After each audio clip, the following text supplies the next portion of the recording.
This first afternoon session will be dedicated to human capabilities. The 2020 Rome Charter suggests that the right to participate in cultural life is locally developed with 5 concepts, 5 verbs, 5 capabilities. The 5 capabilities are discover, create, share, enjoy, and protect. This is an approach that obviously draws inspiration from the work of Martha Nussbaum and Amartya Sen, and elaborates it to make it the foundation of this 2020 Rome Charter. In this first afternoon session, we will have 3 guests. 2 are joining us from Lahore in Pakistan and Amsterdam in the Netherlands, and 1 is with us today. Let me introduce them one by one, and then we can crack on with the discussion.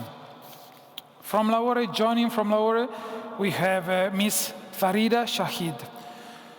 Ms. Shaheed is a former United Nations Special Rapporteur in the field of cultural rights, and currently she is serving as the director of Shirkat Gah Women's Resource Center in Pakistan, and a member of UCLG. Welcome, Ms. Shaheed. Joining from Amsterdam, we have Ms. Yvonne Donders, who is a professor of international human rights at the University of Amsterdam. Welcome, Ms. Donders. And last but certainly not least, here with us we have Father Antonio Spadaro, who is the editor of the magazine Civiltà Cattolica and a consultor to both the Pontifical Council for Culture and the Secretariat for Communication of the Vatican State. So let me start with you, Mr. Spadaro. We will have a first round of introductory remarks by our panelists, and then we can have a discussion and also engage with the audience. Mr. Spadaro, the floor is yours. Thank you so much. I'm very glad to be here this afternoon for talking about cultural capabilities. The 2020 Rome Charter rightly states that precisely our beliefs, our values, and our creative activities give shape to a city, which is the incarnation of our imagination, individual and shared. It's wonderful to see the city as the incarnation of our imagination. We must consider the city as the real and symbolic body of a community. Thinking about the city is one of today's biggest challenges. There is a potential in each of us, in our communities, that must be supported so that it can contribute to the construction of the city to the realization of a cultural democracy. The city is a place where the cultural life of the community is expressed, as described in the Article 27 of the Universal Declaration of Human Rights. Everyone has the right freely to participate in the cultural life of the community, to enjoy the arts, and to share in scientific advancement and its benefits. Therefore, thinking about human capabilities in the urban context, as the 2020 Rome Charter does, is really important. I would like to quote the first apostolic exhortation of Pope Francis, Evangelii Gaudium, number 71, which quotes the book of Revelation and makes an interesting deduction. I quote the apostolic exhortation by Pope Francis. The New Jerusalem, the holy city, he says, is the goal towards which the whole of humanity is set out. And the Pope notes, it's interesting that Revelation tells us the fullness of humanity and history is realized in a city. The city, so, can be for us the symbol of the effort to advance culture towards human fulfillment. The city, in fact, is the place of processes where one experiences a singular interweaving of the superiority of time over the same space. The city is not only space and place, but above all, dynamic of events. The city is the place of strong, polar, and living contrasts and oppositions. In the city, we read in the final document of the Conference of Latin American and Caribbean Bishops in 2007, coexist binomials that test it daily. Every single day, we test oppositions and living contrasts. Something like tradition and modernity, globality and particularity, inclusion and exclusion, personalization and depersonalization, secular and religious language, homogeneity and plurality, urban culture and multiculturalism. The city is a place that risks generating the anonymity that is the opposite of belonging to a people, but it's also a place that can cause involvement and inclusion and bonding. The city must therefore fulfill its duty to support its inhabitants in their cultural capabilities by developing cultural policies, plans, and actions. Public administrations, local and national governments have legal obligation regarding participation in culture, enshrined not only in the Universal Declaration of Human Rights, but also in other international treaties and conventions. They must therefore implement effective policies and adequate resources to meet these obligations. The 2020 Rome Charter states that the right to participate in cultural life is based on 5 capabilities: discover, create, share, live, protect culture.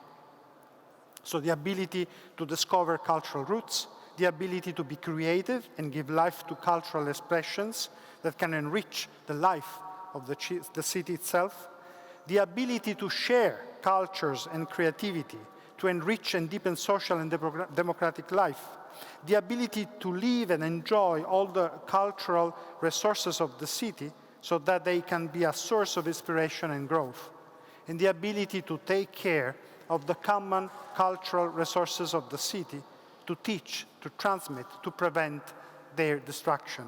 So it's very important to talk about capabilities.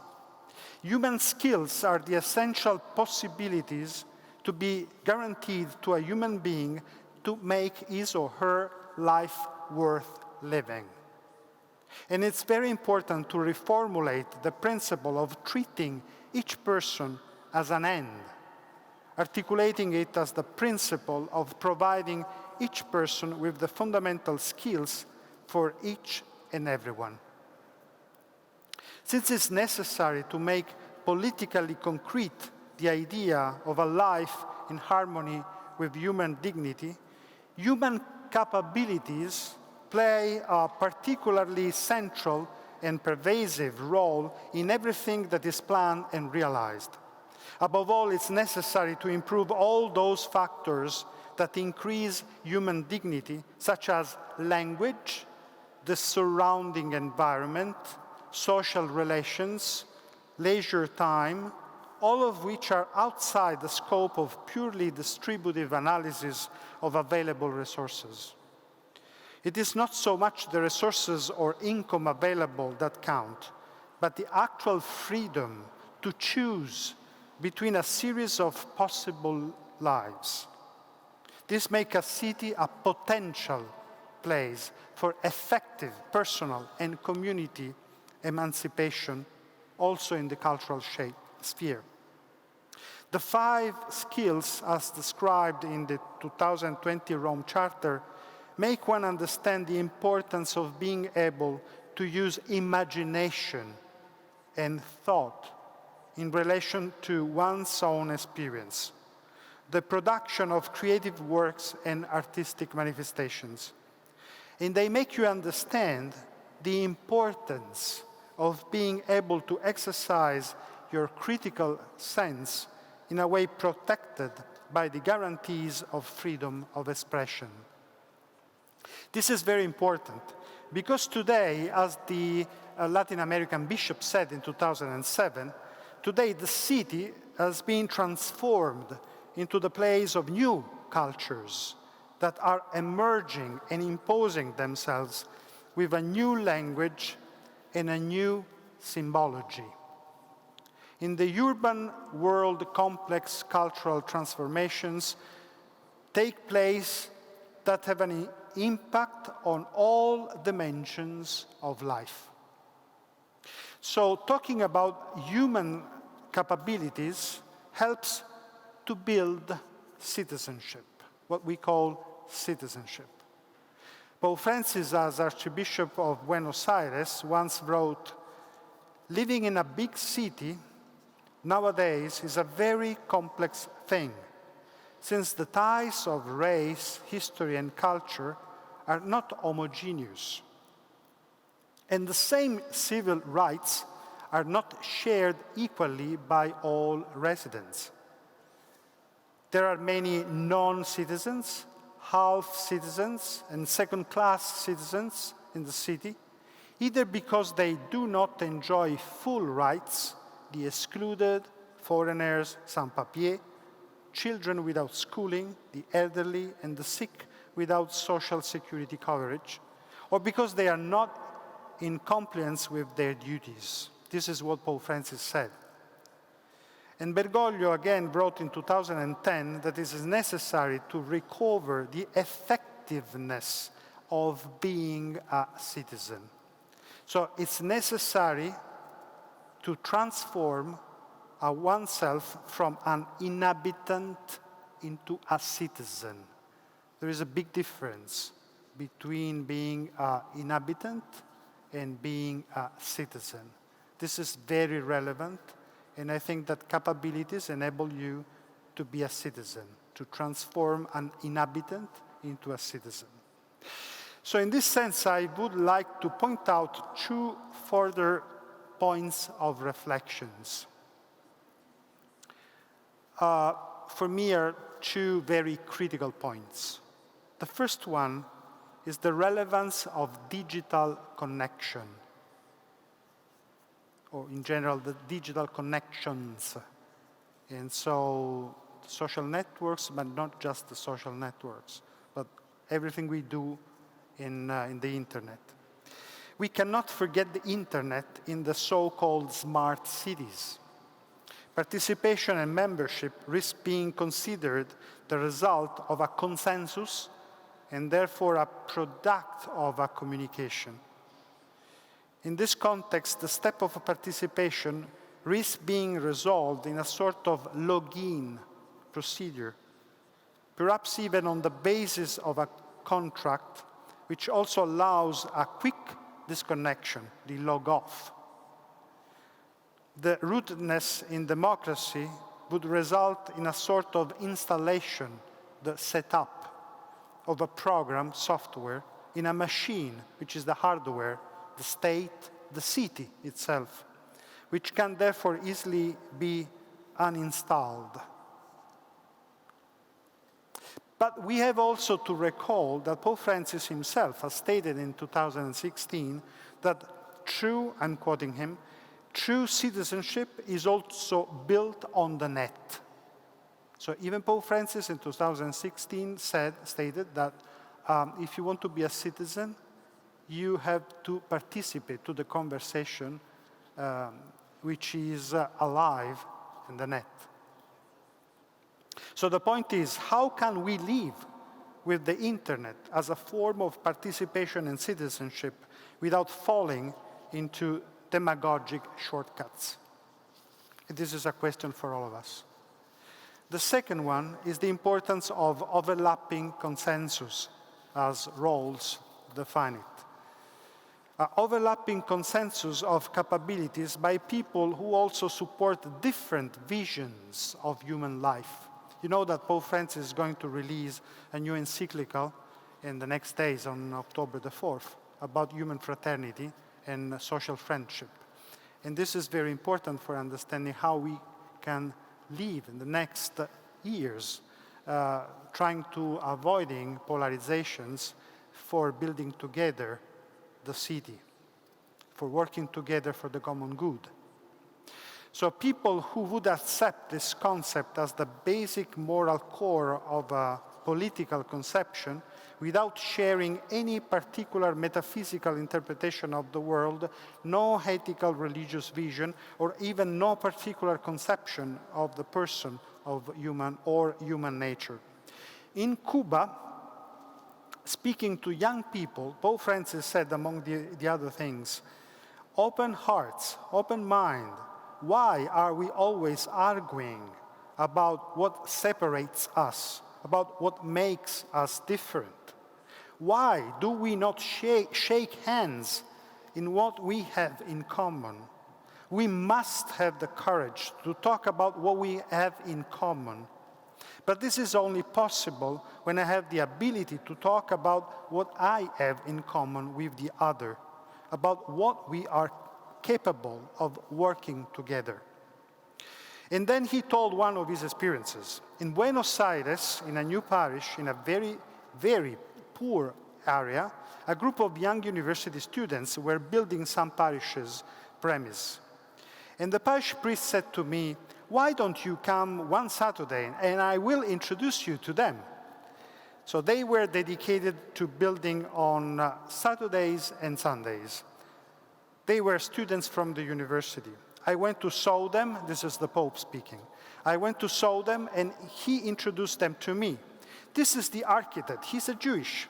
This is communist, this is a practicing Catholic, this is, and so on. So they were all different, but they were all working together for the common good. I insist a lot on this point. Cultural capabilities build the culture of encounter and mean the passion in wanting to design something that involves everyone. This culture implies the ability to recognize to the other the right to be oneself in its difference, making the difference an opportunity to realize a good that benefits everyone. In 2020, Rome Charter imagines a more, the Charter itself imagines a more inclusive, democratic, and sustainable city. Its realization is in the hands of those who inhabit it. And the meeting is expressed in a way of treating others that is kindness. Kindness. We are losing kindness in our way of speaking, meeting, talking to each other.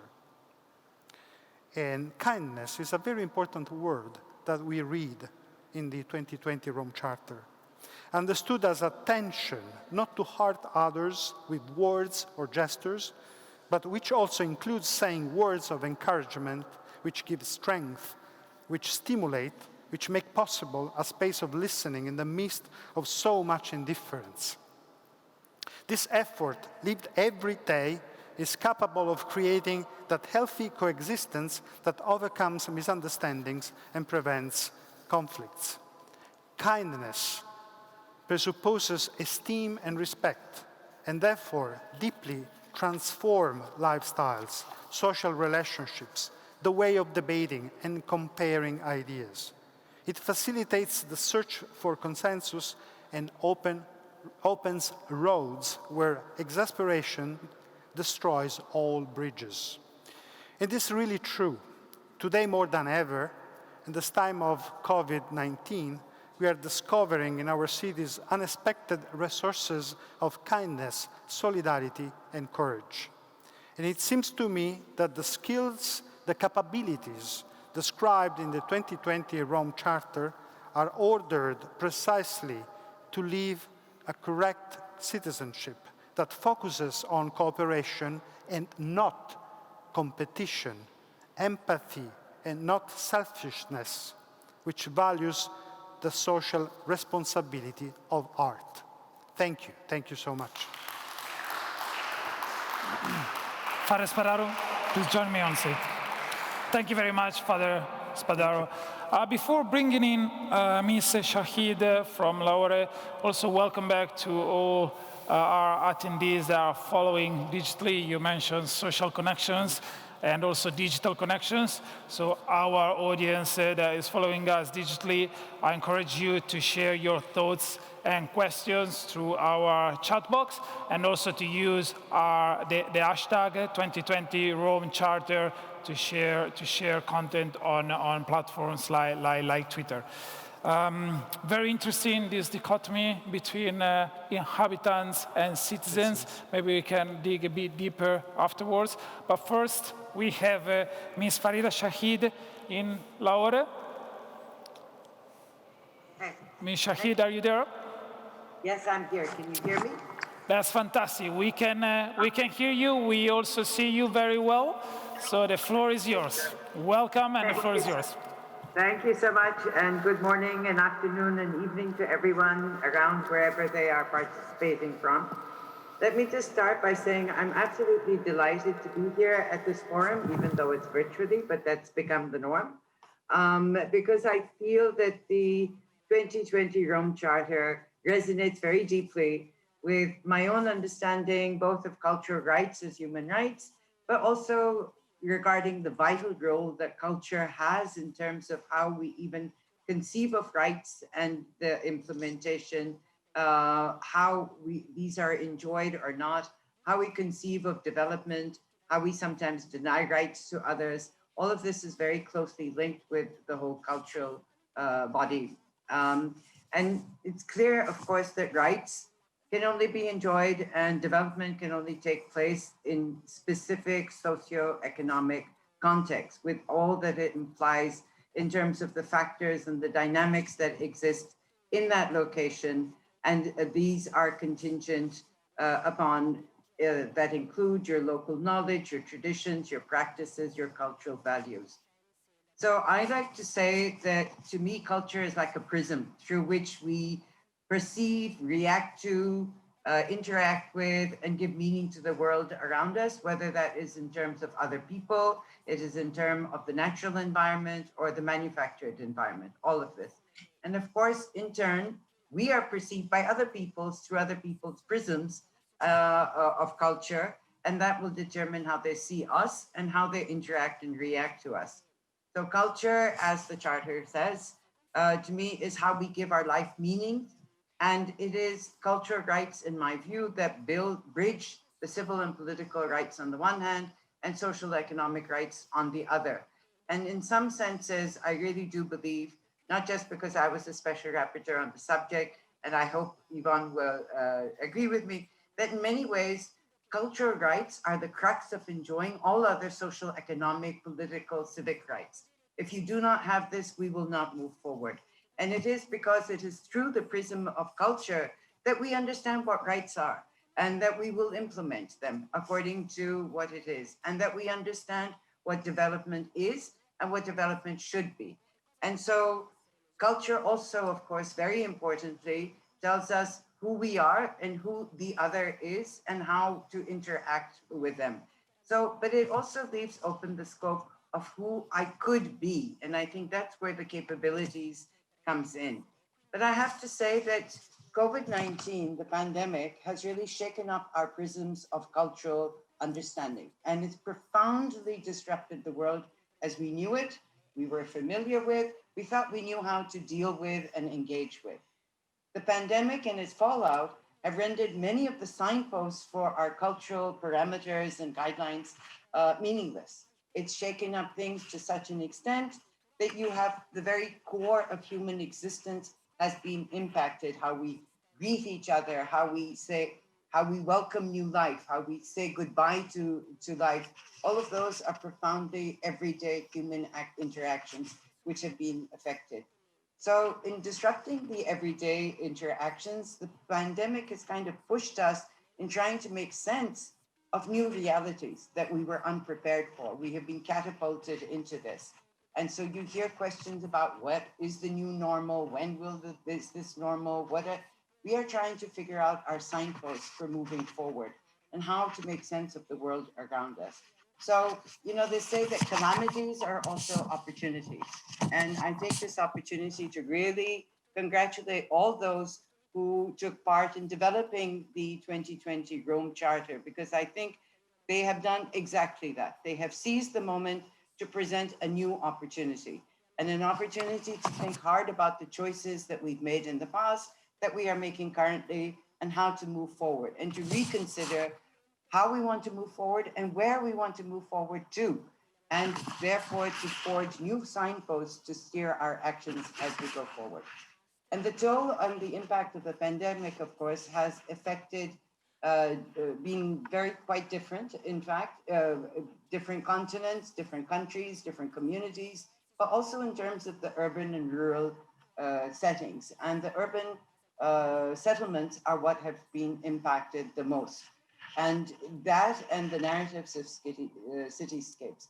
I have two things which have struck me in the last few months that I want to bring forth here, because I think, to me, it gives a sense of why the Charter is so urgent right now, why we need to go forward. One is directly related to the pandemic, and the other has nothing whatsoever to do with the pandemic, but it still is important. For the pandemic, I think all of us saw how, in being isolated in your own little space, disconnected from people, that was very troubling for people. And we saw how expressions, artistic expressions, cultural expressions, whether it was song or whether it was dance, whether it was music, performing arts, how they, whether they were on balconies or they were, at socially distanced gates outside someone's house, or they were in empty streets, or they were even digital. This somehow, the cultural expressions gave us a sense of still being connected, of being part of this greater thing, which is humanity. And I think that sense of being connected also gave us a sense of comfort and relief that despite this, we were still connected and could move forward. The second thing, which has nothing to do with the pandemic, but which happened at the same time, were the actions that people started taking in many different countries to change the narratives in public spaces that were catalyzed by the Black Lives Matter movement. And I'm referring, of course, to the attacks on and the defacement and taking down of statues that had dominated public spaces in cities as a means of rejecting the glorification of slave trading and slavers. And this suggests to me the urgent need to think of what cityscapes convey to people and who is commemorated and for what purpose, because some of those people did good things, but also did bad things. So this is a challenge for cities in terms of what you want to portray, who the city is, because that is also part of the identity of what the city is. And these are things: who is recognized, who is present, who is absent, who is celebrated, and for what. Our public events in cities, our museums, our all kinds of engagements. It's important. And these are things which I did actually point out in two of my reports. One was on history and history teaching. The other was on memorialization, because that has a great deal to do with what people, as we just heard right now, they're different people who inhabit the city. The city is made up of different composite people. And of course, they don't have equal access and they're not equally projected, but their voices need to be there. We need to find ways of having multi-narratives going on about who we are, especially as cities become more and more complex. Cities are crucial to me because they are, I often say, they're like the social synapses of humanity. It's where they're receiving and sending out messages and signals, and new things are happening. And city life stimulates thinking, and thinking about ourselves, about the other, about the environment. And I think what makes cities exciting to me is not just the planned events and the plethora of choices that you have, which you do have, but the rich unknown of what might happen, the chance encounter, the spontaneous encounters that happen when you're in public spaces, or you chance upon a person or a scene or an image or a sound, or maybe even a smell that triggers off a thinking process. So it does make you contemplate what is going on and think differently, even if that interpretation of what this means is only in communion with yourself. You need not have a discussion with others. And in all of this, of course, that makes our local and city authorities absolutely crucial, because they are the people who govern those public spaces and for human interaction and engagement. And of course, not everyone has equal access or opportunities to those spaces to be heard, to be reflected. And that is something that needs to be thought about. So these thoughts and the challenges that many cities have faced during the pandemic is one of the reasons I believe that the Rome Charter is an initiative whose time has more than come. And for some years now, those of you who know me, I've been saying you really have the trajectory on which we are in our ever faster, more globalizing world, as we are pushed by and dependent on digital and other technologies. We need a pause button. We need to be able to say, hello, we need to get off this merry-go-round. We need to think, is this really the development we want? Is this development sustainable? Is it even desirable? And I think that is, in some ways, what the pandemic managed to do for us. It has pushed that pause button and made us reflect where perhaps we were not reflecting seriously before. And it's been at a devastating cost. We have 1 million plus deaths and still counting. So it's been a great cost, but I do strongly agree with the Rome Charter that the purpose itself of development must be, and here I'm quoting, to create an enabling environment for people to enjoy long, healthy, and creative lives and leave nobody behind, which was promised in the Agenda 2030 and the SDGs.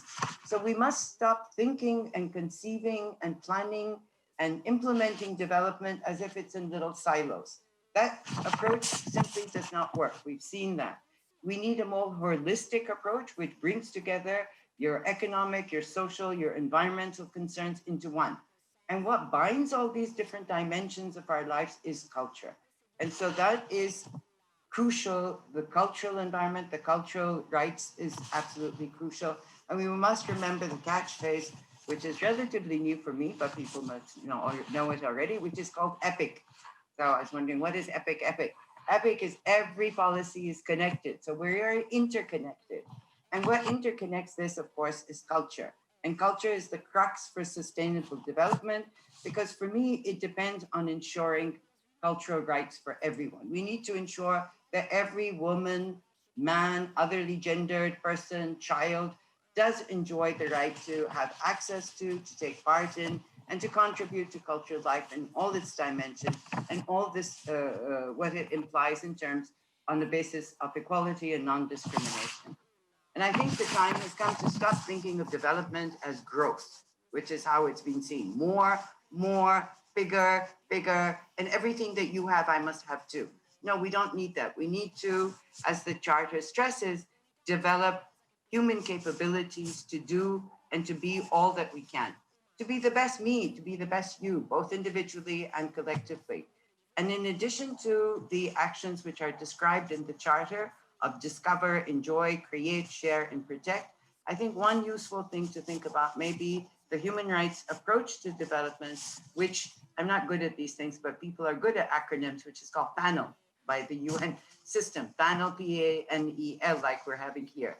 So P stands for participation, which means recognizing that people themselves are key actors in their own development. They're not just passive recipients of commodities and services, and that participation must both be a means and a goal at the same time. So the process must include all stakeholders, and of course that means developing meaningful strategic partnerships with everybody who is concerned. The A stands for accountability, which is an obvious one. So you have to have laws and administrative procedures, practices, mechanisms, all of which ensure that everyone gets the entitlements to which they are due, and then to have ways to address the denials or violations of those rights should they take place. And to translate universal standards into locally determined benchmarks that make sense to people locally, to measure progress and to ensure the accountability continues. The N stands for non-discrimination and equality.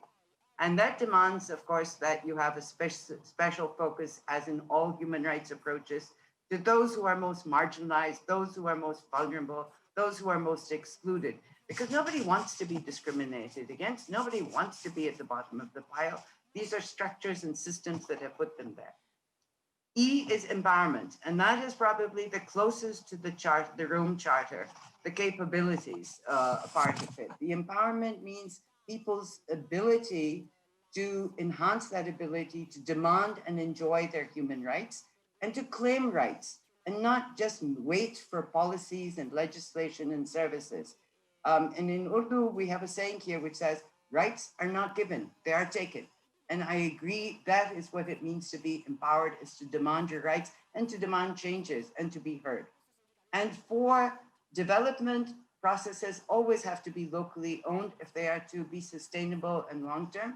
And in the context of cities, the big challenge here is ensuring that development is owned by all the diversity of the people who are part of that city, who inhabit it or congregate there, and sometimes are even just passing through for a transient period. The L in panel stands, of course, for linkages, and those are linkages to human rights standards. So that must be the yardstick against which we look at all development. A few other points to consider as we look and take forward the Charter in terms of culture and cultural rights. First, I think it's good to recognize that culture is always, as already said by the father here, a dynamic process. This is not something like a pen that I will pass on to you. Culture is produced and reproduced in a constant state of every action that I take, every interaction I have, every thinking that I have, every value that I put forward. It is a site of contestation of ideas and contested values. And there's no doubt about it. A friend in Ireland once said something like, whenever you hear a clash of ideas, be sure you are in the presence of culture, because that is what happens. That is where we decide. As a site of exchange and recognition and contestation, it is culture that enables communities to continuously evolve and to surmount challenges and to move towards a greater inclusion of all, which is our goal here. Secondly, when there is no culture in the world that I know of or that I've read about or heard about that can claim that it has not at some point violated human rights. So the point is that all cultures are subject to different influences, they change over time, and all cultures must move towards a standard of human rights, inclusion of all, cultural democracy, and all the values that we're putting forward here through contestations, but also internal debates. They all have to move that way.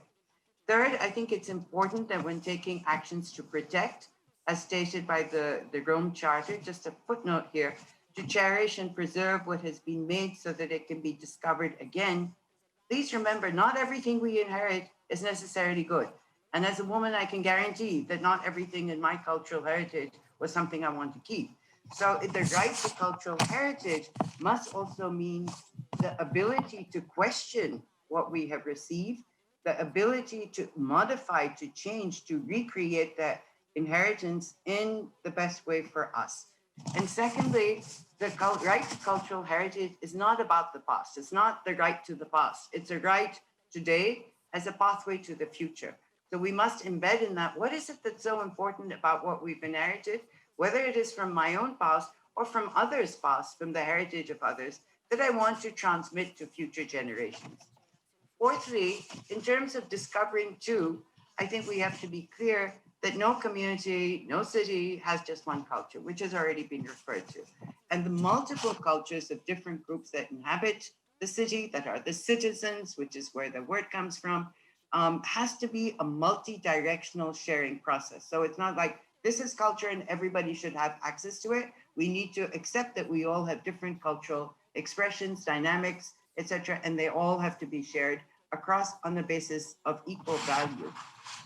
Cultural rights at the end, just to wrap up, to me are not about preserving culture or cultural heritage per se, but ensuring that the conditions necessary for everyone to continuously exercise human creativity, which is your capabilities, to create cultural life in all of its different versions and shapes and facets, and to create cultural meanings is available for all without distinction and discrimination. And so embodying in what is the embodiment of our joy and our fears, our hopes for the future, cultural engagements, whether that is as artistic or scientific expressions, whether it's by professionals, amateurs, or the general public and citizens, are all crucial for moving forward for the purpose of creating new meanings, which I understand is the basis and the purpose of the Charter. And the cultural expressions that allow meaningful interactions, especially amongst diverse people in cities, I think our work can help us transcend the cultural silos if these are supported by the city authorities and as discovered or is being indicated by the charter, which has some specific policies that you may want to think of. The last thing which I wanted to say, continuing from the former speaker, just a small point about the digital world. So the digital world, having access to digital connectivity was something as Special Rapporteur, we often thought maybe we should put that down as a basic human right, given the changing world.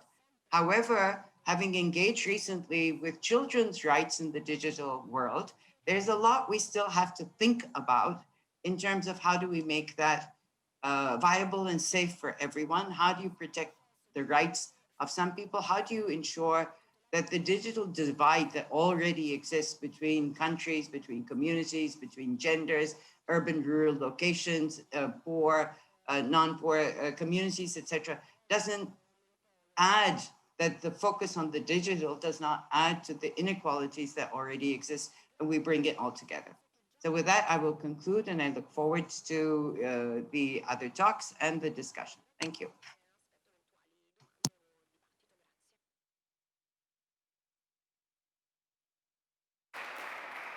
Thank you very much, Ms. Shaheed, for your message and also for your passionate delivery. Definitely, you touched upon a few very interesting points. I would like to bring them up afterwards in the unfolding of the discussion. But first, let me bring in Ms. Yvonne Donders, professor of international human rights at the University of Amsterdam, for the final introduction of this introduction into the first part of the session. Ms. Professor Donders, the floor is yours. We can see you. Can you hear us well? Thank you very much. Yes, we can also hear you very well. So the floor is yours. Thank you so much. And also a warm thank you to the organizers of this incredible session. Now, the advantage of being the last speaker in this panel is that I am heavily inspired by the previous two speakers. The disadvantage is that they have said a lot that I wanted to address as well.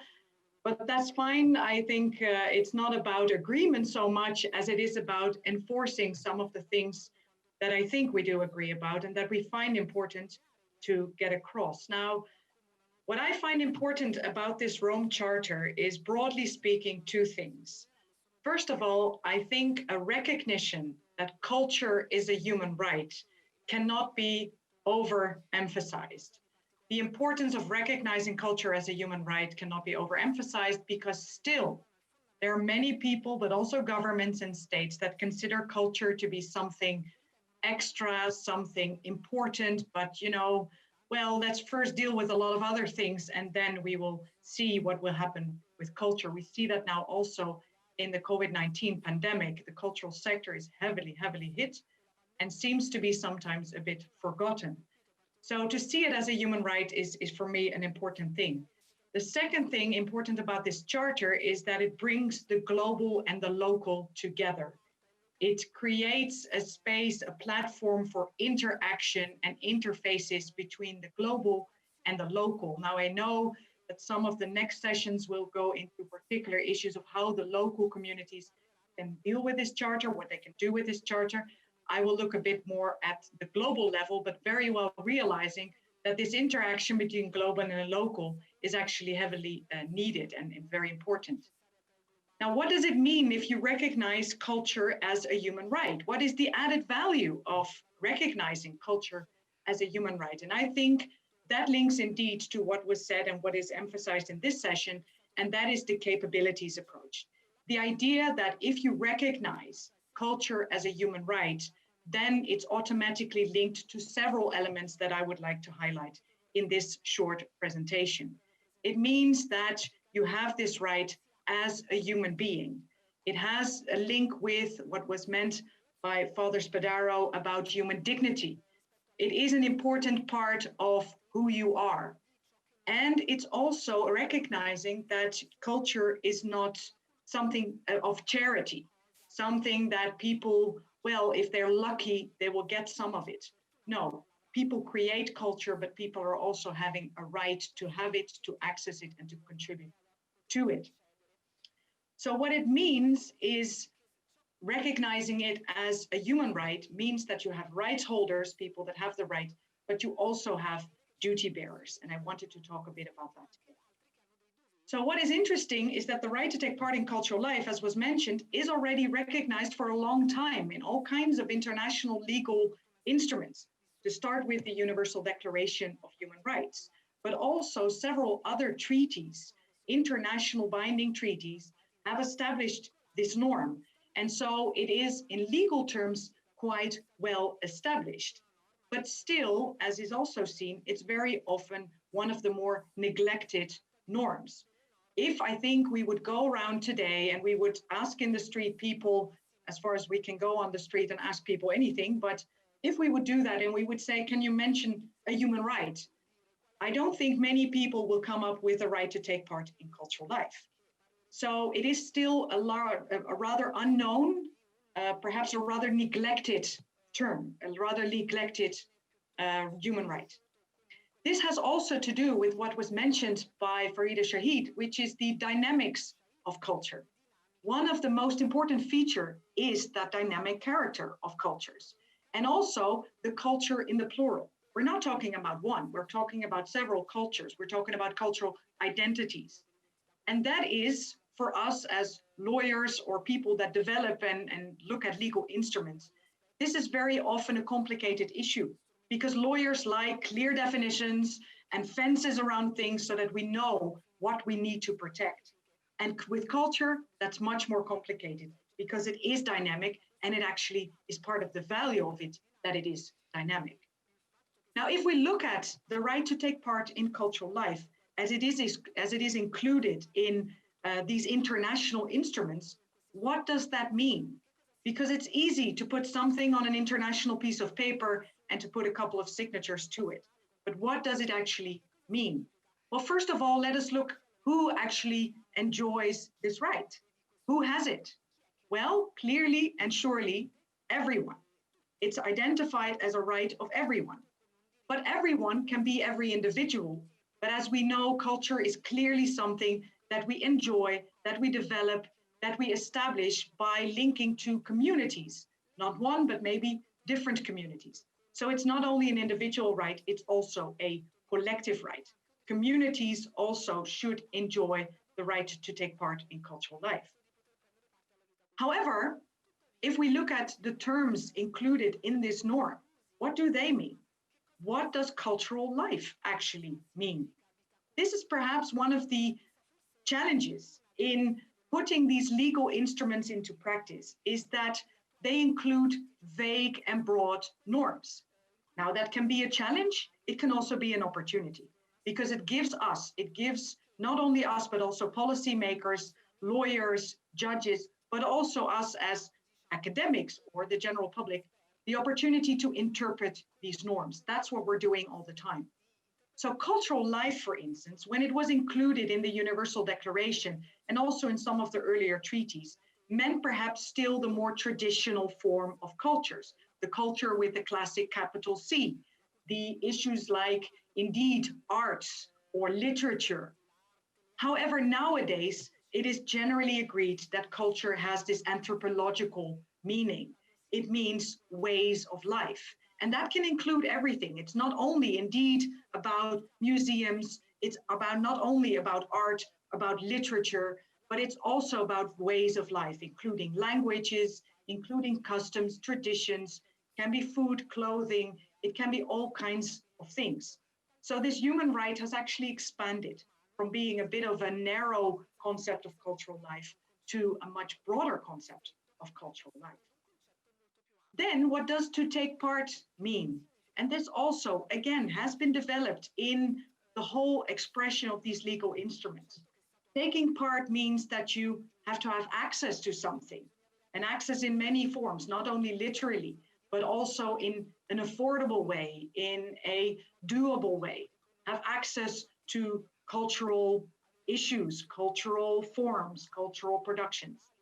But it also means that you have to be able to do something more actively, because access can be also passive. You can enjoy and have access in a more passive way. But you also should be able to participate and also to contribute. So again, taking part in cultural life is not only a passive thing, it's also something very active. So it's about participation, it's about contribution, and it's about access. And all of these things form part of this particular right. Now then, of course, if all of us, individuals, communities, have these rights, who holds the duty to implement those rights, to respect the right, to promote the right? Well, first of all, of course, in a legal setting, that is the state. But the state meaning at each and every level. And that, again, is why this charter is so important. Because this is not only about capitals. It's not only about, in my case, The Hague, for instance, where the political system is based and where the government is located. It's about every level of government that should implement this right. And the local level, as was indicated by the first two speakers, is perhaps by excellence the place where this cultural right should be actually implemented.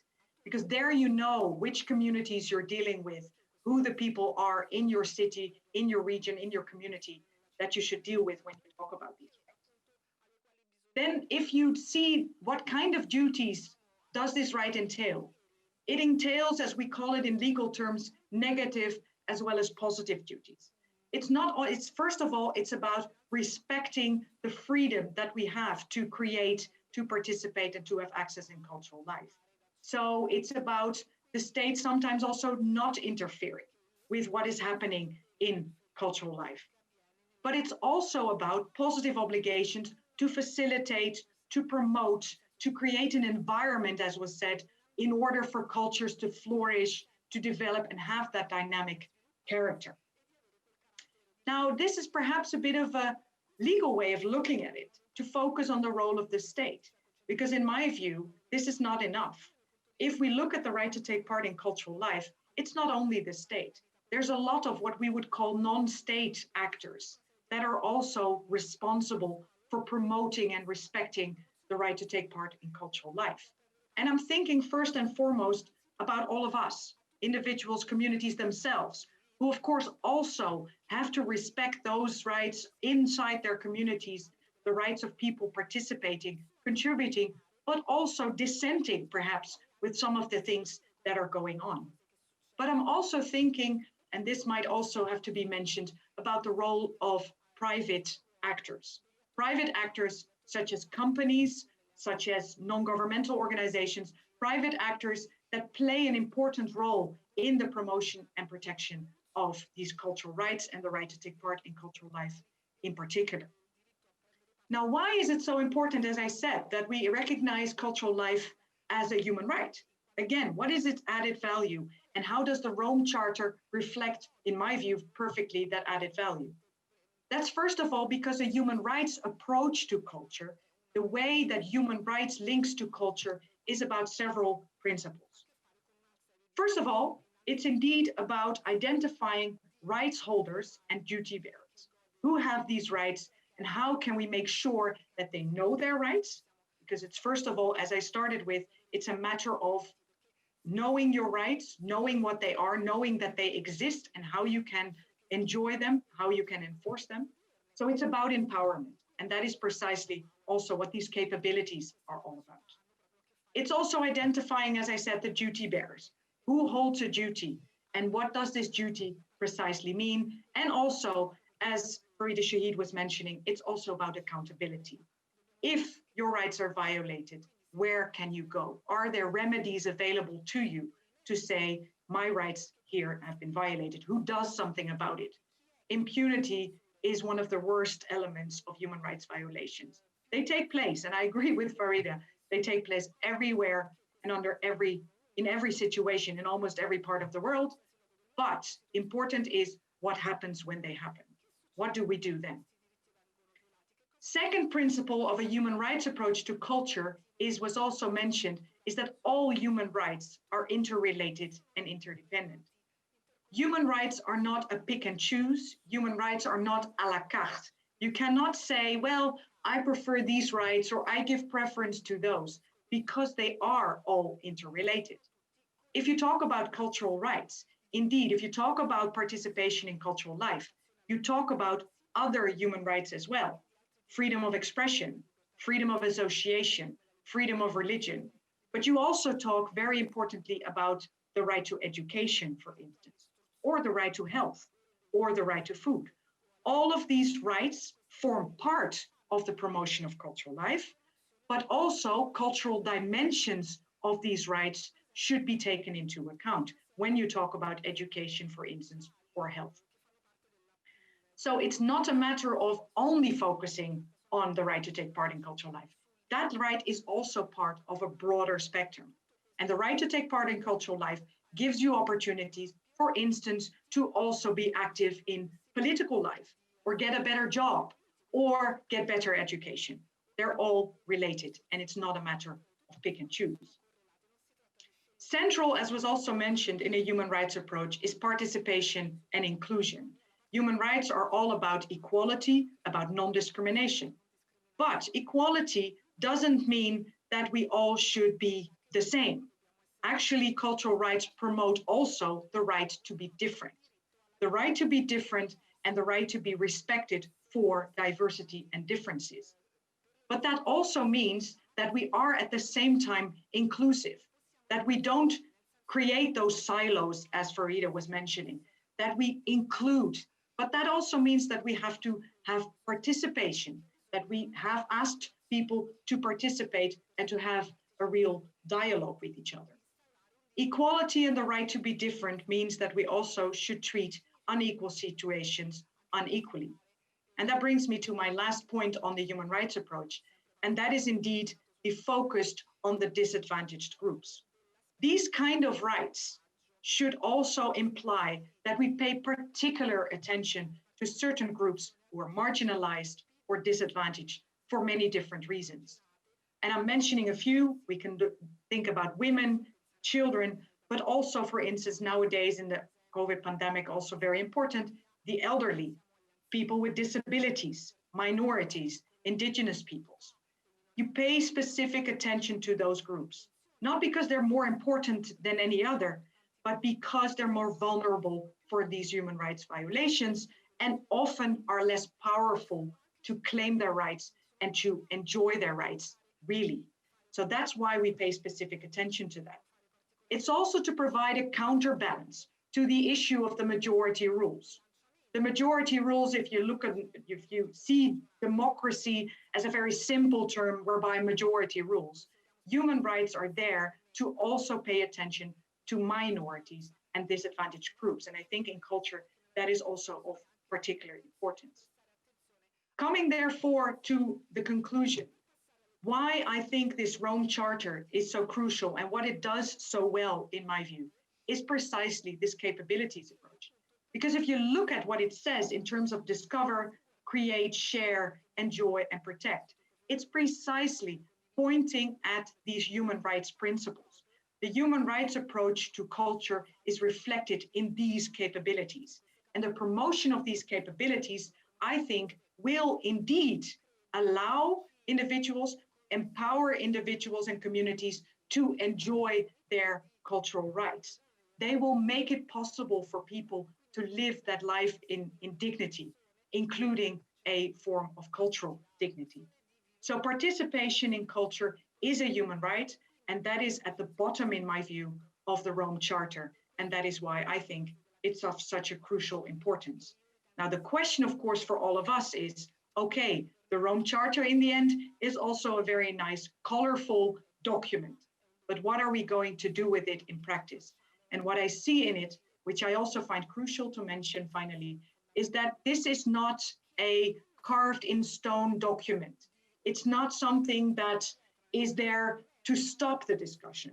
It's actually there to start the discussion, to start the dialogue.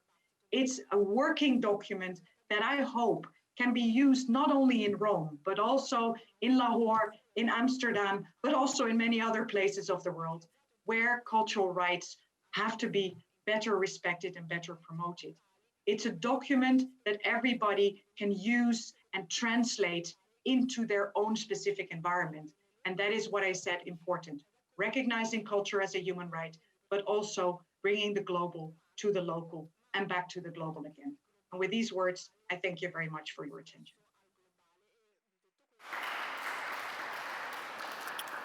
Thank you. Thank you very much, Professor Donders. Another very few key points you touched in your contribution. We will have a chance to discuss them a bit deeper during this second part of the panel, where we can engage in a bit more of a conversation.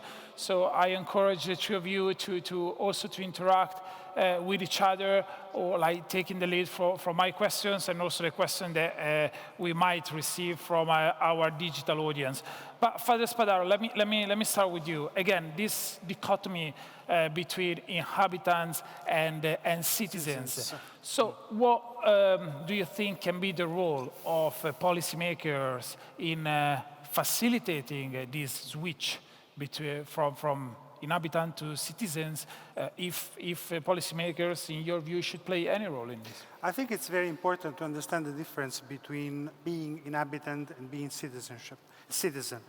And for me, the big difference is made by participation. So if you inhabit a place, it means that you are in a place, and you domesticate a place, and you live in the place, but there is a more passive attitude. So if you want to be a citizen, you have to be aware that participation is very important, is very relevant for being included in the life of the city. Because the cities, as I told you before, is not just they are not just places. A city is not just a place, but it's a place of processes. So it's very relevant, the idea of time, for considering the city. So it's a place where processes are ongoing. So to be citizen means to take part of these processes, not just to stay in a place in a very passive mode. And if you take part of these processes, you feel a sense of inclusion.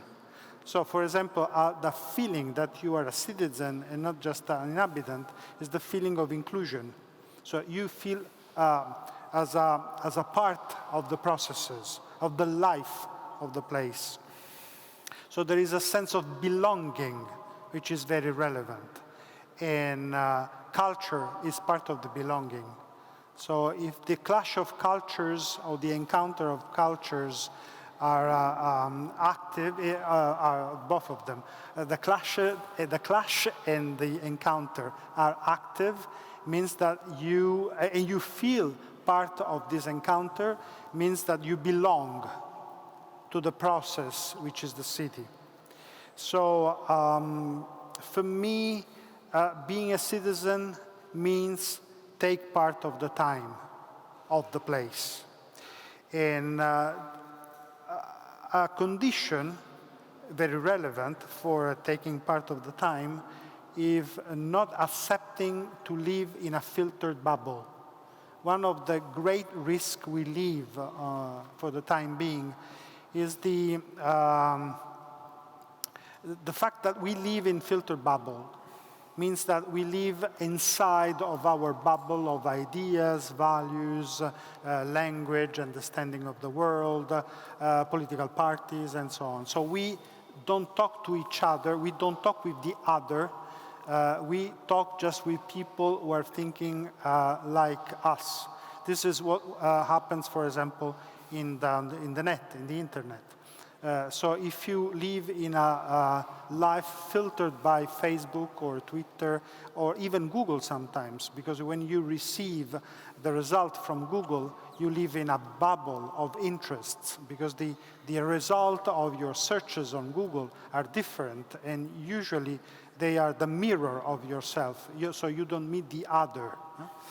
If we live inside of our filtered bubble, we are not able to live the process, the real processes that are active in the city. So the big difference for me is the word participation. Okay. And the dimension of time instead of the dimension of place. It's a different understanding of the place. And I think that participation is key also when it comes to engage with minorities. As Professor Donders was mentioning, there are parts of our societies that might not be able to access these processes. Even if I'm not very comfortable with the word minorities, this is my problem. I mean, I think that if we are citizen, we are citizen. So we are all of us are equal. And so if you consider that there is a part of the body of the citizens as minority, this is a problem. So you have to take, the starting point is all of us are citizens. And then you can live well all the differences. Okay, Ms. Shaheed, we have discussed much since your intervention. I think that also one key message from you was people are key actors in their own development. So do you want to elaborate a bit further and give us also your own perspective on this idea of dichotomy, citizenship and inhabitants, and the concept of switching, bridging this gap by participating in public life and public processes? Excuse me, I have a cough, so excuse that. Yeah, I think participation is crucial because you need to be visible. And let me put it that way. If we're looking and going back to Yvonne's point, I think it's crucial that there are duty bearers. It's not just like everyone can get up and participate. There are things that need to happen in order for that interaction to take place. So whether we think of this in dimension as a time thing, as Mr. Spadaro was saying, which is fine, but you also have actual physical spaces. And if you look at how urban life is conducted, people are not just isolated and in bubbles in the digital world. They're also completely isolated in terms of their actual living space. They're in places of leisure, where they go, who they interact with, what that is very limited. So in the experience of being a special rapporteur, this was brought to my attention time and time again. And one of the things that somebody said is that, well, you know, we meet each other in kindergarten and then we don't see each other till we're adults and we pass each other on the streets. So there's no interaction of that sort. And there was in one of the cities, they had this interaction between religious community leaders. And they said, but we are not the ones who need this interaction. It is people, there needs to be spaces, there need to be opportunities where you can grow together and exchange ideas. So I don't think it happens automatically. And my point about the multi-directional engagement was that going back to what Yvonne Donders used, the capital. So the capital A of art and architecture and music and literature, that it's not just a one-way street. So some cities are very helpful and proactive in trying to get everyone to come to the museums, to the classical music, to what they think is cultural events. But the point is that people have their own cultural events in their own neighborhoods. And that could be out on the street, it could be, so what are you doing to actually get them to interact? Otherwise, it's only a spectator sport. If I'm coming from a community that has its own culture and I feel marginalized and I'm brought to the opera or wherever it is, I may appreciate it, but I will be a voyeur in the sense I will not be participating, even if you give me the chance to learn the cello. But I have my thing, which may be a string instrument, a triangle, I don't know what it is, or cans that we play on. Is anyone coming to see me? So if it's just a one-way thing, my culture, my identity is still not recognized and not given the same value as somebody else's. So I think the two things in participation to me that are critical is to be able to have a voice and to have a visibility and a recognition. Because everywhere that I went, and I agree that the term minority is kind of problematic, and here sometimes we also have this long debate that should we use the word minority, should we not? But the factual position is there is a majority, whether it's in terms of religion, ethnicity, whatever it is, there usually is a majority in these nation states that we operate in. And so everybody else is the other. So that is something that is a dynamic that can't be avoided and that we have to deal with. I'm just saying you have to have the voice, you have to have the opportunity to be heard. Belonging in a city does not give you equality, and it is both spatial as well as time. And it is the consideration that a small gypsy tenement dancing or my break dancing, etc., is as important as your opera. That is my way of expressing myself as my culture. And so there has to be an understanding that there's not a hierarchy. My culture is better than your culture. Or it's the same way that there's no hierarchy in human rights. You can't say this human right is up here, but this one is down here, because that's the way no, they're all together. So the cultures have, and there's challenges in that. I'm not saying that there's not. I have had deep discussions with people in France who have tried to take the cultural diversity and making it available to everyone, and they have had resistance. Also from people who are professional artists and who say, why is the funds available for artists now being shared amongst the community when we are the people who are artists and should get? So it's difficult. I'm not saying it's easy, but I do think that's the way forward if we want sustainability and if we really want to move towards cultural democracy in cities. I think there's no easy path there. Okay, well, thank you very much, Ms. Shaheed. Professor Donders, again, on this particular topic of participation, and maybe also going back to my original question, what can be the role of policymakers in facilitating this participation? Yes, thank you. It reminded me of several things. The debate that I just heard is indeed, it has to be meaningful participation, and meaningful participation doesn't mean that you get informed about certain things.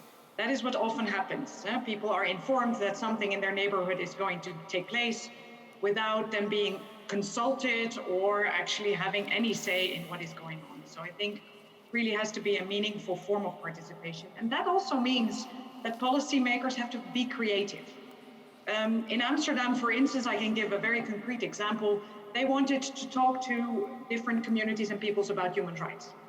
And that is, of course, it sounds nice as a topic, but it's not that easy actually to reach out to people. And in the beginning, they invited all kinds of groups and communities and peoples to the municipality, to the hall or to the town hall or to some of those official kind of places.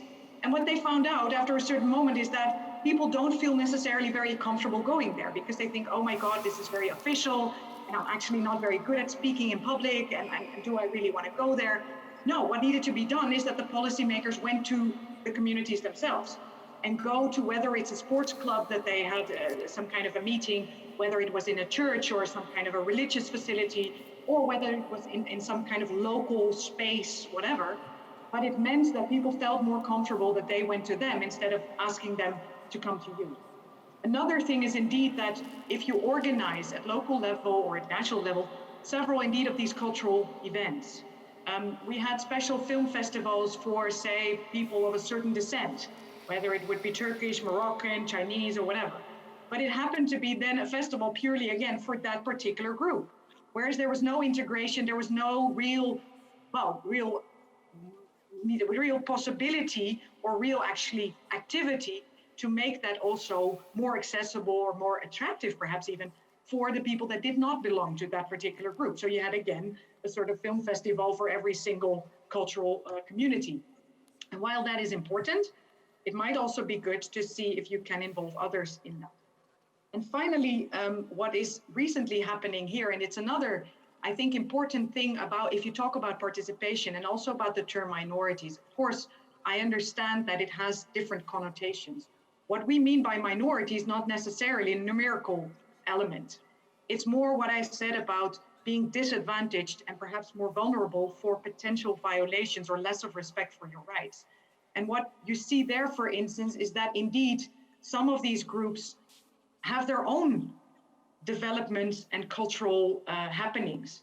And one of the great things recently happening in my country is that sign language has now been recognized as an official language. So the fact that we do these kind of things tells us sign language is a cultural linguistic element of a certain minority, if you may call it that way, in the country, namely people with a certain disability. And their language is not only a vehicle for communication, literally, but it's also part of their identity. So they said it's not a matter of purely communication, but it's part of who we are, and we develop this language in a way that it's nice and good for all of us. So in that sense, as I said, participation really has to be a dynamic process as well, whereby indeed I think you still need to make sure that you try to reach those who are not so easy to reach.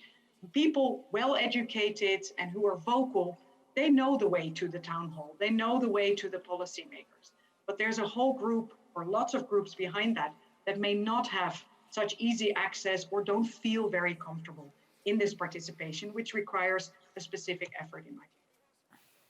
Okay, yes, please, go ahead, yeah.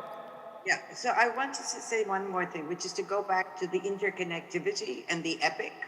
Every policy is interconnected, is connected. So what should not happen is what I sometimes see is cultures being exoticized, if that's a word. So it's like, in some cities, I've seen this, people are okay with a certain group doing a cultural center, but that same young men, it happened to be in this case, moving in and out of the main city in their own neighborhood, were stopped by the police 20 times because the profile that they have looks like something else. So they were stopped for drugs, for doing X, Y, and Z, when they were doing nothing of this. So you can't deal with this in silos. You have to then change the attitude of the entire city to all those people that are classified in people's heads. And as I said, it's not easy. It's more difficult to do than you expect. But the connection can't be, okay, we have these little cultural events, that's fine. But let's not talk about how they are seen by the police or other things which are someone else's department. So all of this has to be seen as interconnected. And when you're having the engagements, that has to be part of the engagement, is how do you reorient your duty bearers who have obligations to ensure rights across the board. It's not just let's let them have a cultural event here or a cultural statement there or their voice here. The whole system of interacting with each other needs to change for the better. Okay, that's fantastic. Thank you again for this first round of answers. We have quite a number of questions from the audience, so I'll try to let's try to address as many as possible now. So I also encourage you to be concise in your answers so that we can engage as much as we can with our digital audience. This one is a pretty juicy one. What must be reinvented in participation not to be manipulation? And if I can also rephrase it, Father Spadaro, you mentioned the Facebooks, the Googles, and this is something that is meaningful because if we look back in history, there has never been probably a moment in history where the level of literacy has been higher, right? But also people with university degrees, they are as easily manipulated by this digital media as anybody else. So what can be reinvented, as the question posed, to make sure that participation is not manipulation? Well, it's not an easy question, and of course we are not educated to live in the digital environment. We can understand our life as a life on life, so not online or offline, because our life is always online, but we live also in the not in a virtual environment, but in the digital environment and in the physical environment. So we share those two environments, but we are not. We have not been educated to live well in both of them, and sometimes we live these two environments as opposite, as one against the other. And so the way we should the way we should choose for educating people is exactly the way of education. How to be authentic, how to be yourself in both environments. And time ago, until some years ago, the problem was to how to receive informations. Now, for example, the problem is how to choose the right informations. So the critical sense is very important, and we have to be educated to be able to discern, to choose the right information. So the path, the way is the education. There is no easy way. Education, school is very relevant for helping you to live a real digital participation without being manipulated. And also curiosity, if I may say. So the curiosity that helps you to discover the other. So not to limit yourself to live inside of this filter bubble or these silos, how they have been defined, but to discover the other. Okay. Thank you very much, Father Spadaro. Another question, a very topical one, how to successfully incorporate peripheries and workers with different working hours in this participation process. Maybe Professor Donders or Ms. Shaheed, do you want to weigh in on this particular topic? I think that is important. I think very specifically timings have to be looked at in terms of not just in terms of workers and your working day, but also in some places like the UK, some of the museums are now opening at 6 o'clock for young parents with children, because they know that that is the time the child is awake, so they're making that effort. So, or they're staying up, they're opening late to accommodate those people who are coming. So our institutions need to respond and to make it available appropriately, I think. Professor Donders. Yeah, just indeed on this point, but also to add to what the father was saying, if you look more at policymakers, policymakers are citizens as well in the end. So the one time they're creating a policy, but the next time they are participating in some kind of a cultural event, or they take part as a citizen in life as well. They have children, they may have a family, etc. So don't see yourself only as a policymaker, but see yourself also as a citizen, which creates a bit of an opening. And therefore, don't only go out to the public when there's elections. You see that very often, especially at local level. Then if there's elections, everybody goes out to the community and there's a lot of participation and information. But then as soon as people are elected and the government is set, then people tend to close the doors of the town hall again and come out 4 years later. And try to involve people from the very beginning, not only when the policy is already determined, when everything is actually already set. So try to involve people at an earlier stage in terms of brainstorming, in terms of trying to see if they can come up with creative solutions. And as far as workers are particularly concerned, again, I would also like to stress that it's not only the government and the state that have obligations, of course they do, but also corporations themselves have to make sure that they also respect the rights of their workers in several ways. So perhaps that could also be part of the discussion. And contribute and make cultural events possible for them. Give them time off. There are some places that do that. So Brazil has a policy where they have cultural coupons. So everyone can go, they have a cultural coupon, they can use that coupon to go and see a theater, music, get literature, whatever it is that they want. So there are ways of doing it. We just need to compile the different innovative ways people have approached this. Okay, fantastic. We have another pretty interesting question that also goes back to a question that we had this morning. Do human cultural rights have anything to do with democracy? Father, let me put you on the spot. They are. Of course they are.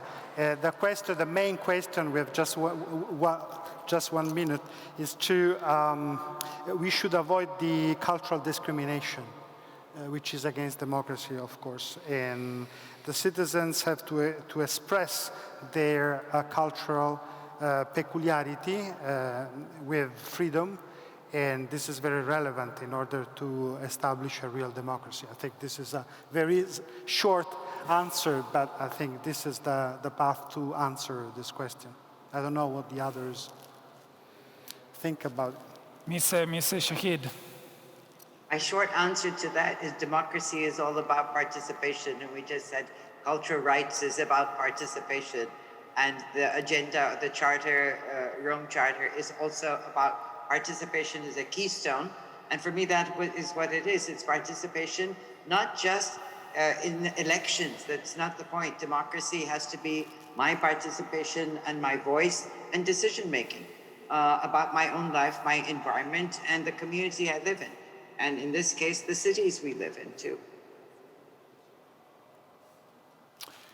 But let me be the devil's advocate here. Obviously, if we go back to the idea of majority and minorities, it's obvious that democracy is a mechanism that tends to favor majorities. And so sometimes minorities, the voice of minorities would struggle to emerge, and this may make the cultural participation debate less rich or less inclusive. But again, I want to get back to what I said about minority and majority. I think that what is really relevant is not the difference between majority and minority, but to recognize yourself as a part of the life of the city, which means to be citizen. If you don't start from there as a starting point, it's very hard to communicate. So you also consider yourself as a part of a majority or a minority. So the big first step for me is to learn how to recognize yourself as a citizen. So all of us as a community. And then from there, you can evaluate all the differences. Okay. We have another question. Where are the structural failures to be taken down?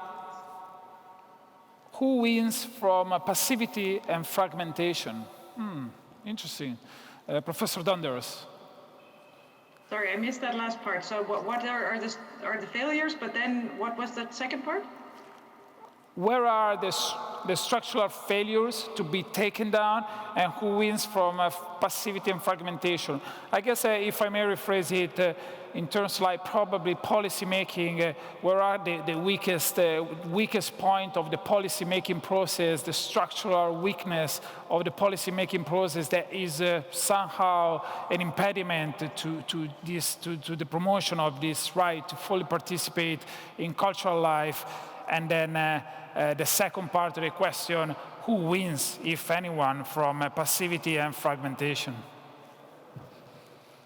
That last one, I don't know particularly well to answer, but the first part, I think there is several, well, I wouldn't perhaps call them failures, but the challenges or something. But the issue is, as we started off, is that we very often still don't see culture as a human right.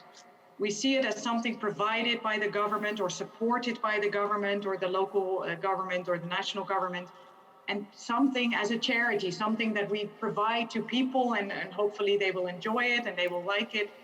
It should be much more, instead of top-down, bottom-up. And thereby, and by this issue of participation that we discussed before, we can take into account that people are different and that we value diversity, but also that people have different needs and wishes and dreams and all that kind of things. So it's not a top-down approach, it should be much more bottom-up. And thereby you create also this idea that we just had in the previous question, that democracy is indeed, again, not something that majority rules and that's it. No, that's why democracy and human rights go hand in hand. One cannot go without the other. They need each other in order to provide for indeed proper policies. So failures are because we do leave people behind. The Agenda 2030 says leave no one behind, but at this moment we leave a lot of people behind because we don't have them participate, we don't value their opinions. We think if people, for instance, are poor, that they might not be able to contribute to policy making because they have no ideas. People with disabilities, we think they might not have the capabilities of participating. They do. People know very well for themselves, but also for their communities, what they would like, what they need, etc. And at least the first thing is at least to listen to those voices and at least to see if there's some merit in that and that we can actually take them seriously. So just briefly, I think structural failures, I don't know about failures, but the big challenge for government policy making whether it's at the city level or it's provincial or federal or whatever it is the silos in which departments operate. It's the administrative silos. And when you look at the cultural scene in terms of cities, you often have multiple different authorities who are in charge of different things. So you have to find a way of moving out of those silos. If I have a theater, then I have to get approval from X person. If I'm doing a graffiti or art in the street, it's a different authority. They're different things. Somehow that has to come together under a framework of, we believe everyone has the right to express themselves culturally, and these are the tenements. So I think that's one of the big challenges for any kind of administration, including city administrations in this regard. And of course, who benefits by everyone being passive is those who are benefiting from the system currently. And I think that is very often a certain group of people who benefit more than others. And there are layers in that. I have a friend who talks about layered citizenship, that we are all citizens, but it's layered. I don't say layered ever because I think they're not neatly stacked, but they're different degrees with which the state acknowledges and responds to the needs of differently situated people. And just one small comment for people to think about is that, you know, the majority never thinks it's the majority. I have to say that. The majority always says, this is the norm. They think that that is the norm. So if you talk about, let's talk about gender, because that's what I work on. So the male thinks this is the norm. It's the female who doesn't fit in, or the non-binary person who doesn't fit in. And therefore, so it's those who are not in that norm who feel that they're not accepted, their identity is not accepted, their culture is not accepted. So there has to be a way of accepting that all these fragments make a whole. That whole is the city, and the city needs the participation and the well-being of all its people to really thrive and continue. Oops, somebody's calling you. We got time for 2 more questions, and I would like to take a couple of questions from Twitter. There have been several people that have been very active in following us on Twitter and tweeting and resharing some of the content that we have shared today here at the event. Let me start with Viviana Pavon from Barcelona. Another very topical issue. How can we explain the lack of budget for culture if we all agree that it is essential for sustainable human development? Obviously, none of you is within government functions or responsibility, but obviously you must have a perspective. Wouldn't it be nice also to have a perspective of Deputy Mayor Luca Bergamo, but maybe somebody for you to address in a different moment. But let's see what is your own perspective on this particular topic. Because I think actually culture is now being recognized increasingly in the last 5-6 years as a driver of the economy, but it is still not being recognized as what is necessary for human beings. And as Yvonne also said earlier, it's like this is a luxury. It's a luxury that some people have and so we don't have to focus on it. It's not considered a basic necessity of everyone, and that's why you don't have budgets. Until we recognize the essential nature of culture and cultural expression and participation as an integral part of humanity and what human beings need for their well-being and further development, I don't think it's going to be there. So, you know, other things are more important, but culture as a driving force of the economy, investments are being made. That's why you have tourism and this, that, and the other, the exploitation of culture for the purpose of economic gain. Father Spadaro, Professor Donders. No, I completely agree with what she said. Professor Donders. Yeah, I think another challenge is that if we start thinking that culture should take care of itself, and that as long as it's popular enough or it can make its own money. If we take diversity seriously, indeed some elements of culture need to be more supported than others, and we should be careful that we don't end up with a very monolithic culture whereby the rich companies bombard us with all kinds of cultural things, which is great and which is fine and which people probably also appreciate. But some culture just doesn't make money out of itself. That's one thing. Second is, again, culture is not only about products, about productivity. It's really about ways of life. And then it's not only about money. I think it was already also mentioned before. It's not only about giving more money to something. It's also about facilitating in other ways cultural exchanges, for instance, which is just as important as being able to go to a museum, for instance. Okay, that's fantastic. I would say we have a very last question from Christian Gath in Birmingham. My question is in particular relation to the kind of epic acronym, every policy is connected.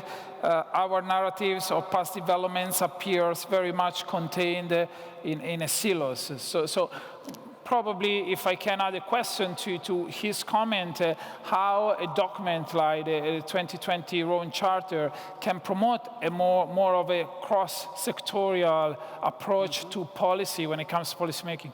Well, I was struck by one of the capabilities, which is taking care.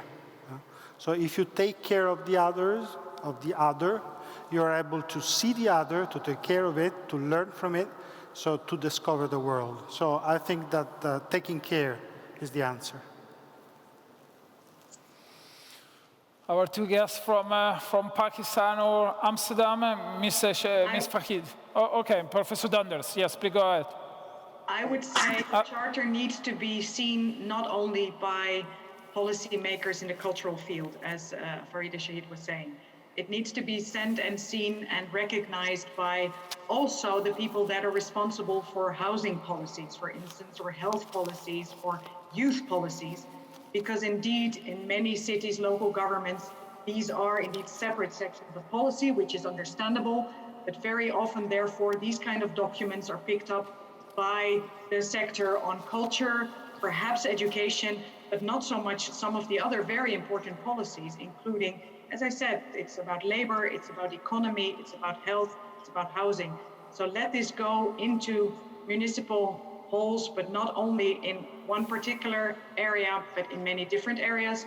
And similarly for NGOs, let this go into people that are working not only in the field of strictly human rights or culture, but let it also go to other organizations that deal with many different aspects of life, because culture is part of all of it.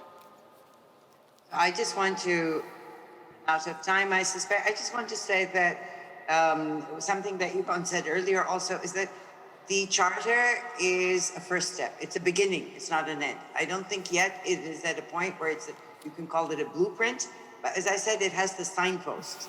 It has the signposts of how we should be thinking about all of this differently. And I think we all need to figure out what EPIC means, because bureaucracies are built according to silos. It'll be extremely difficult to get them to change. As I know, when I try and get two departments to work with each other, it becomes very difficult. Nevertheless, if we are to have a sustainable development and we're to have sustainable cities in particular, I think that rethinking is necessary. But this is the beginning of a path, not the end. Okay, I would say I would like to wrap up with a very final remark for each one of you. We really have to close, so we don't have much time. So please keep it concise, even though it's a big question. But I think that after speaking and discussing so much of culture at the policy level, at the society level, I would like you to share some more personal experience with a simple question. What is, for you as individuals, a member of society, what is the value of culture? Father Spadaro, do you want to give me your own perspective of what culture means for you? You got 30 seconds, otherwise they're gonna cut us off. What culture means? Culture means as I told you before, so the ability to meet the other. So this is culture. So the ability to recognize values and symbols. And so to be able to articulate a language for being in touch with the others. I can say building bridges. I like this, building bridges. Miss Shaheed, pardon. Culture, building bridges. To me, it's not a culture, the value of cultures culture only exists in community. If I am by myself, I don't have a culture. I have an individual who decides what I want. But it is when we are connected through culture that we come together. But culture by itself can be a positive force, but let me also underline, it can be a negative force. We've only talked about positive culture. We've talked about cultures that talk about human rights. That's not all cultures, and so cultures have to be looked at critically as well. Okay, Professor Donders, you have the very final remarks. That's the advantage of being the last one. For me, culture is about learning. That's why I like my job so much, because yesterday I spoke with students from all over the world about human rights and about how they see it, how they interpret it. They learn from each other, but mostly I learn a lot from them. And for me, that is also part of my personal dignity and development and my culture. Okay, that's really it. So thank you again, Yvonne Donders from Amsterdam, Farida Shaheed from Lahore, Pakistan, and obviously with us, Father Antonio Spadaro. Please also a warm applause for our panelists. Thank you. So thanks everybody again. We now have a 20-minute break, and then there will be a few parallel sessions unfolding at the same time. A session on that basically will dig deeper on these concepts of the 5 capabilities. So please stay around and pick the session that suits the most and interests you the most. Thank you very much again.